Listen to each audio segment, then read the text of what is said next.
Constable exam हुआ उसमें किसी भी तरह की कोई त्रुटि नहीं हुई।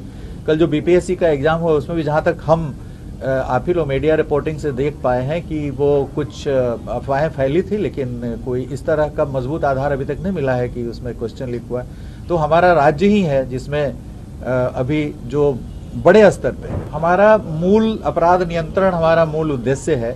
अपराध नियंत्रण के लिए पुलिस की विजिबिलिटी बढ़ाई जाएगी और अभी हमारे पास डायल 112 के भी करीब 2000 वाहन उपलब्ध हो गए हैं। तो डायल 112 हो या थाने के अंदर जो पेट्रोलिंग व्हीकल्स है, रोड पेट्रोल्स के लिए भी व्हीकल्स खरीदे गए हैं। तो ये जितने भी प्रकार की पेट्रोलिंग है, beat road patrolling, beat foot patrolling, beat शहरी पेट्रोलिंग हो, और पदाधिकारियों को सड़क पे दिखना चाहिए, उनकी विजिबिलिटी हम लोग देखेंगे। जो भी डीएसपी है, इंस्पेक्टर है, they should be seen on the road.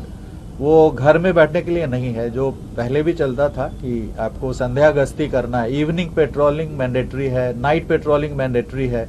तो जो हमारे पदाधिकारी हैं वो रात में भी दिखें, दिन में भी दिखें, उनकी विजिबिलिटी अधिक से अधिक हो, ये इंश्योर कराया जाएगा। बीट पेट्रोलिंग शुरू की जाएगी, व्हीकल पेट्रोलिंग आदि शुरू की जाएगी। तो पेट्रोलिंग पे हमारी नजर रहेगी, काफी पैनी नजर रहेगी। जेंडर बेस्ड वायलेंस से सर कैसे डील आउट करेंगे? आपका एक स्टेटमेंट भी सामने आया, despite of proper training department is not able to.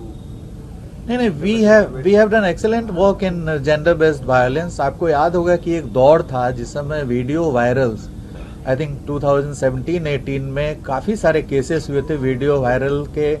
Rajgir में रिकॉल की एक बबनी कांड हुआ था जिसमें हम लोगों ने सिर्फ वीडियो क्लिप पे डिटेक्ट करा और उसमें गृह मंत्रालय द्वारा पुरस्कार भी दिया गया था नीलेश जी को, और उसको रिकॉर्ड टाइम में हम लोगों ने ट्रायल करा करके सजा भी कराया था। करीब दर्जनों कांड जेंडर बेस्ड वायलेंस के आए थे। वीडियो वायरल वाला एकदम हर सप्ताह में उस समय आ रहा था, तो उस पर हम लोगों ने काबू पाया था। सर, ये पेपर लीक का यहाँ बराबर हो रहा है, इस पर कैसे कंट्रोल कीजिएगा? देखिए, पेपर लीक के संबंध में नियमों को भी आप जानते हैं, जो संशोधन हुआ है, नियमों में संशोधन हुआ है, उसमें भी धार लाने का प्रयास किया गया है।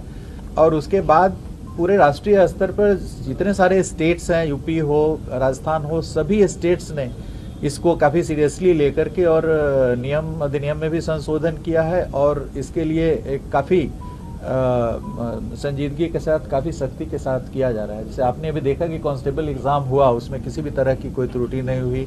कल जो बीपीएससी का एग्जाम हुआ उसमें भी जहां तक हम आप ही लोग मीडिया रिपोर्टिंग से देख पाए हैं कि वो कुछ अफवाहें फैली थी, लेकिन कोई इस तरह का मजबूत आधार अभी तक नहीं मिला है कि उसमें क्वेश्चन लीक हुआ है। तो हमारा राज्य ही है जिसमें अभी जो बड़े स्तर पे जो कांस्टेबल का एग्जाम हुआ था वो भी बहुत बड़ा एग्जाम था, कई फेजेस में हुआ था, 4 या 5 फेजेस में हुआ था। बीपीएससी का भी एग्जाम हुआ है जो सबसे महत्वपूर्ण एग्जाम है स्टेट का।